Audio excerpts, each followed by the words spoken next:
वापी को उल्टा कर दीजिए गुरुदेव। बलसाड़ चलते हैं हम लोग, वापी योग लिखवाते हैं। लिखिए वापी योग।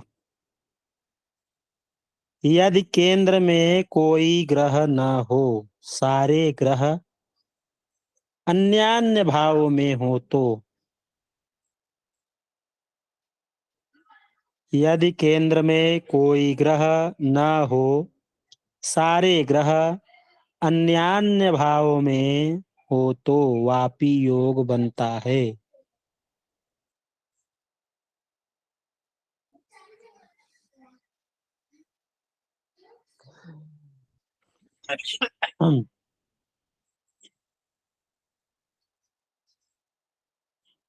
इस योग में उत्पन्न जातक चतुर, कुशल, वक्ता। इस योग में उत्पन्न जातक चतुर, कुशल, वक्ता, सद्गृहस्थ, कला प्रिय होता है।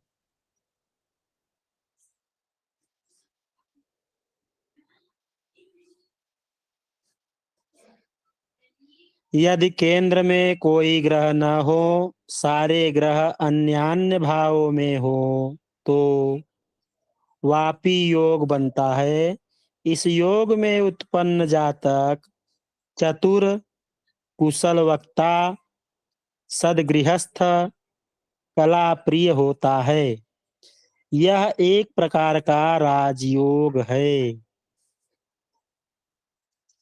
यह एक प्रकार का राजयोग है।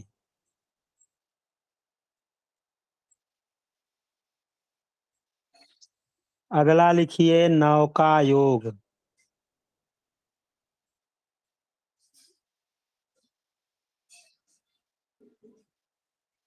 नौका योग।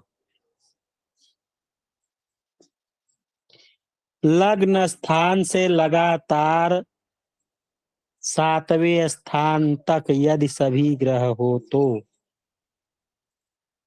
लग्न स्थान से लगातार 7वें स्थान तक यदि सभी ग्रह हो तो नौका योग होता है।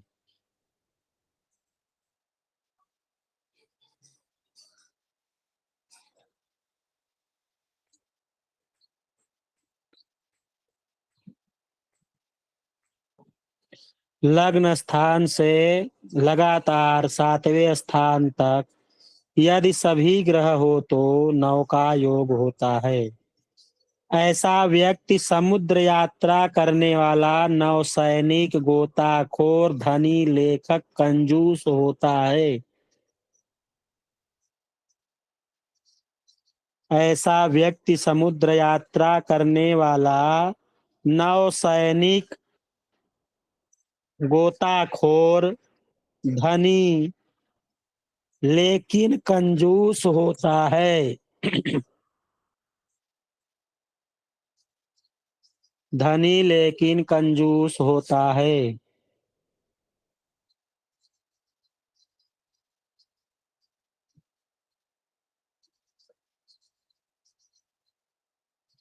लिखिए छत्र योग।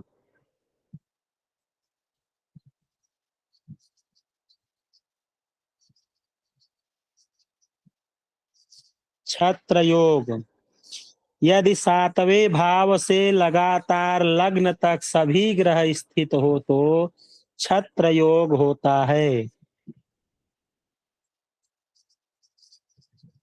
यदि 7वें भाव से लगातार लग्न तक सभी ग्रह हो तो छत्र योग होता है।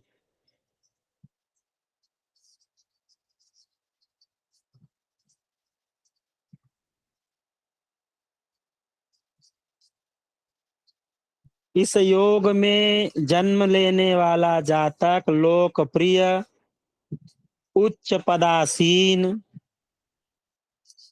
इसमें जन्म लेने वाला जातक लोकप्रिय, उच्च पदासीन, ईमानदार, तथा बड़े परिवार वाला होता है। तथा बड़े परिवार वाला होता है। गुरु जी दोबारा बोल दीजिए। यदि सातवें भाव से लगातार लग्न तक सभी ग्रह स्थित हो तो छत्र योग होता है। इसमें जन्म लेने वाला जातक लोकप्रिय, उच्च पदासीन, ईमानदार तथा बड़े परिवार वाला होता है। तथा बड़े परिवार वाला होता है।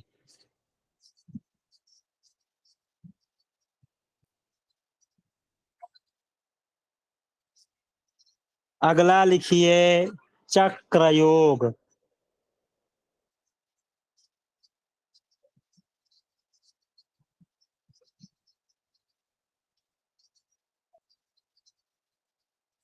चक्र योग यदि लग्न से वैकल्पिक स्थानों लग्न से वैकल्पिक स्थानों अर्थात 1, 3, 5, 7, 9, 11 स्थानों में सभी ग्रह स्थित हो तो चक्र योग होता है। या ऐसे लिख सकते हैं कि लग्न से शुरू करके सभी विषम भावों में सभी ग्रह स्थित हो तो चक्र योग होता है।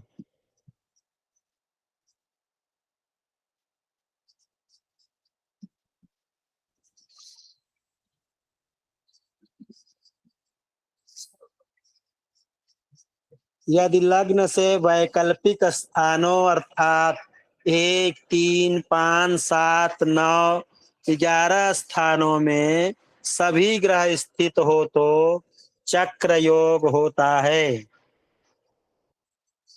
ऐसा जातक प्रखर राजनीतिज्ञ ऐसा जातक प्रखर राजनीतिज्ञ,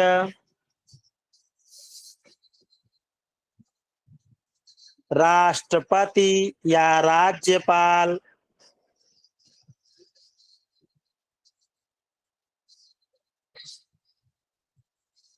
राष्ट्रपति या राज्यपाल अर्थात सर्वोच्च अधिकारी प्रभुसत्ता प्रसन्न होता है। सर्वोच्च अधिकारी प्रभुसत्ता प्रसन्न होता है।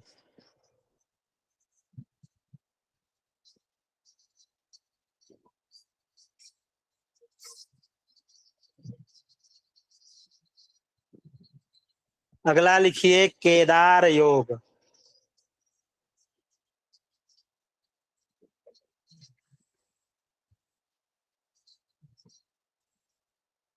केदार योग 4 राशियों में सभी ग्रह होने से केदार योग होता है। 4 राशियों में सभी ग्रह होने से केदार योग होता है।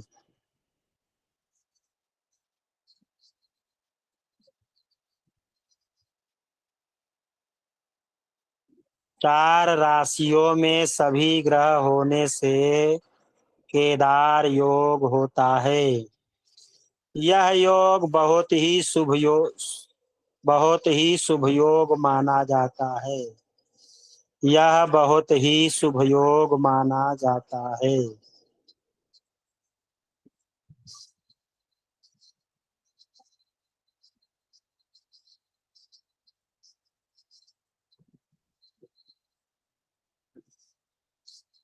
यह बहुत ही शुभ योग माना जाता है। जिस जातक के जन्म कुंडली में यह योग होता है, जिस जातक की कुंडली में यह योग होता है,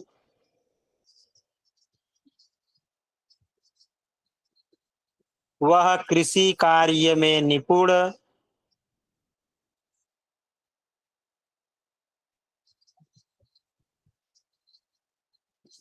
वह कृषि कार्य में निपुण, बलवान, बहुत मनुष्यों का पालन करता, बहुत मनुष्यों का पालन करता, आलस्य रहित,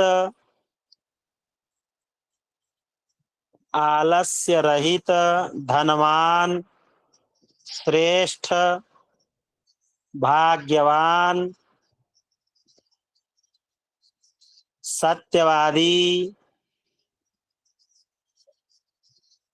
और बंधुओं पर उपकार करने वाला होता है।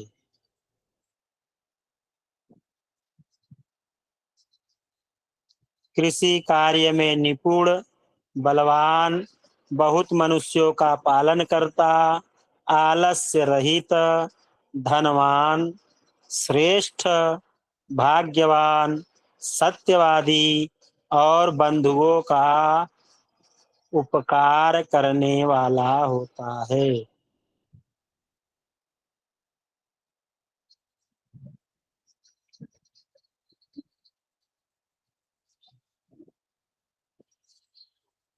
अगला लिखिए दाम योग। दाम योग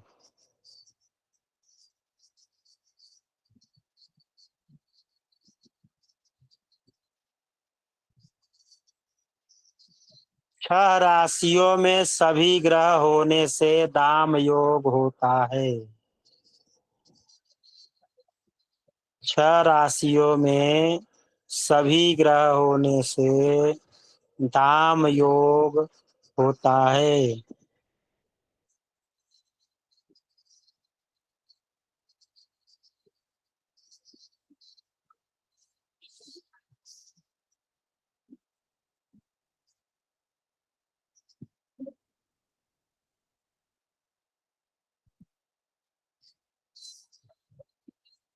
दाम योग में उत्पन्न जातक प्रसिद्ध, परोपकारी, ऐश्वर्यवान। दाम योग में उत्पन्न जातक प्रसिद्ध, परोपकारी, ऐश्वर्यवान और पुत्रवान होता है।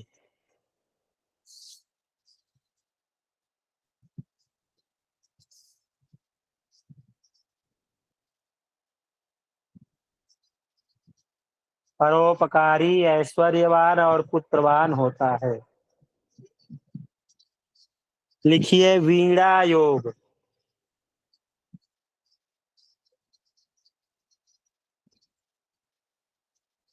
वीणा योग 7 राशियों में सभी ग्रह होने से वीणा योग होता है। 7 राशियों में सभी ग्रह होने से वीणा योग होता है।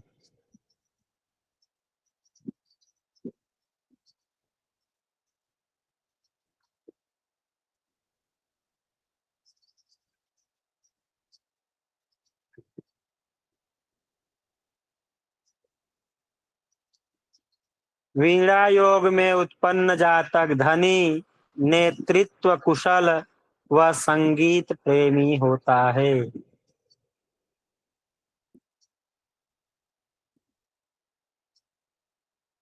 वीणा योग में उत्पन्न जातक धनी, नेतृत्व कुशल व संगीत प्रेमी होता है।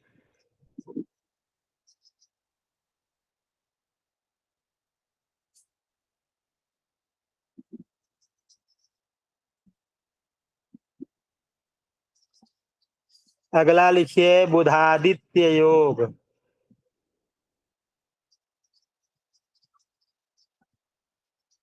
बुधादित्य योग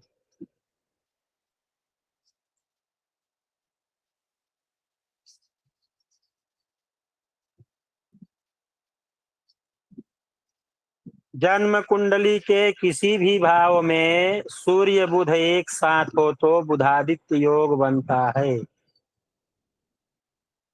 जन्म कुंडली के किसी भी भाव में सूर्य बुध एक साथ हो तो बुधादित्य योग बनता है।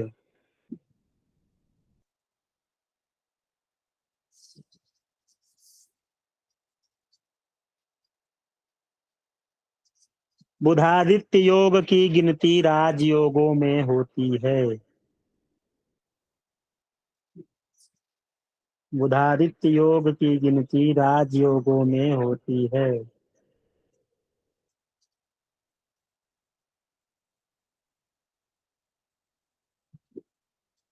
बुधादित्य योग में जन्मा जातक भाग्यशाली होता है। बुधादित्य योग में जन्मा जातक भाग्यशाली होता है और राजसी जीवन प्राप्त करता है। और राजसी जीवन प्राप्त करता है।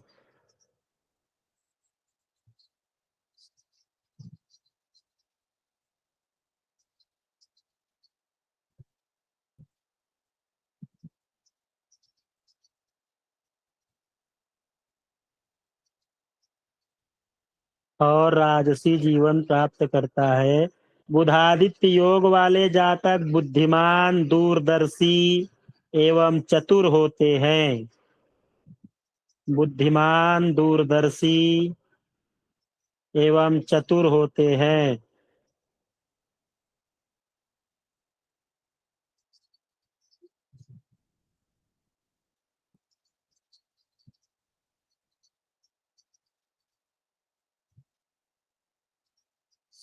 वह समस्त समस्या का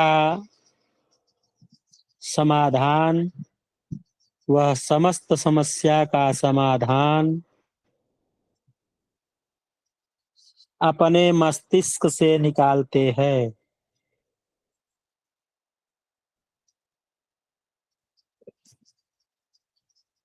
अपने मस्तिष्क से निकालते हैं।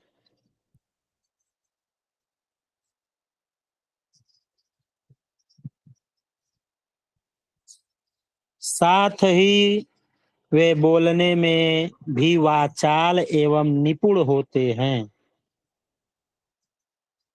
साथ ही वे बोलने में भी वाचाल एवं निपुण होते हैं।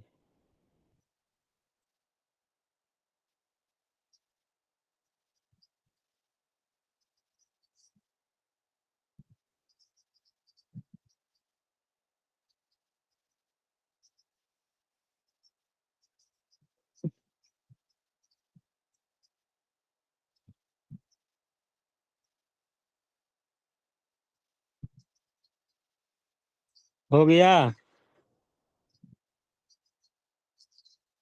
एक लघु पाराशरी का श्लोक है। धर्म कर्माधिनेतारौ रंध्र लाभाधिपौ यदि तयोः संबंध मात्रेण न योगम लभते नरः। इसका अर्थ आप लोग लिख लीजिए। धर्मेश और कर्मेश यदि लाभेश या अष्टमेश भी हो तो धर्मेश और कर्मेश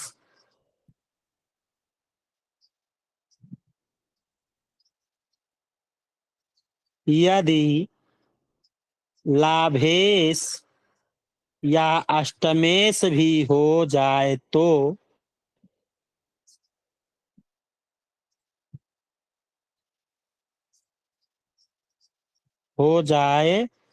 तो संबंध करने पर वे योग कारक नहीं माने जाते हैं।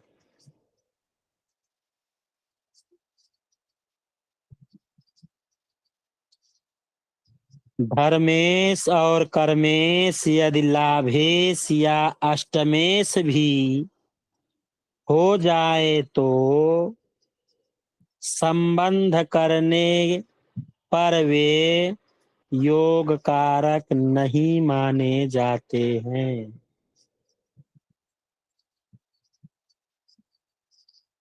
अर्थात उनके योग कारक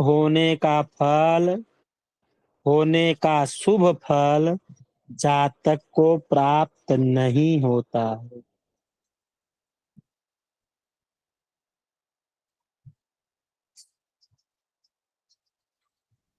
अर्थात उनके योग कारक होने का शुभ फल जातक को प्राप्त नहीं होता है।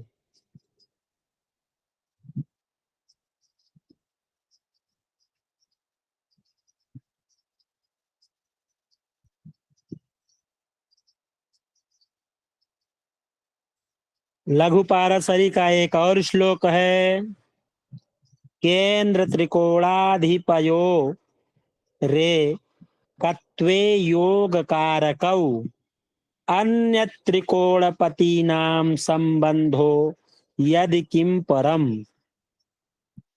इसका अर्थ आप लोग लिख लीजिए कि केंद्रेश एवं त्रिकोणेश परस्पर संबंध करने पर योग कारक होते हैं, हो जाते हैं। केंद्रेश एवं त्रिकोणेश, केंद्र का स्वामी और त्रिकोण का स्वामी परस्पर संबंध करने पर योग कारक हो जाते हैं।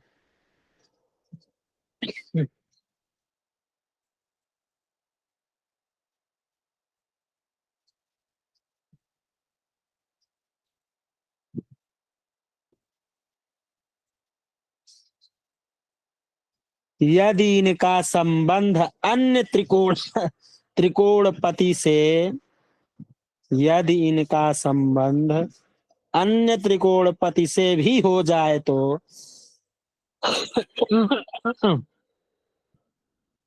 फिर कहना ही क्या, तो फिर कहना ही क्या।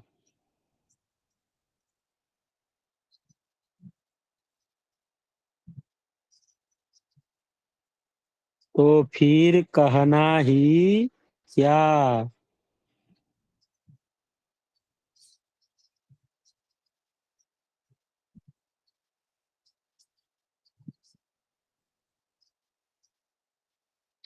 हो गया। अब कल की हेडिंग है कुछ अशुभ योग,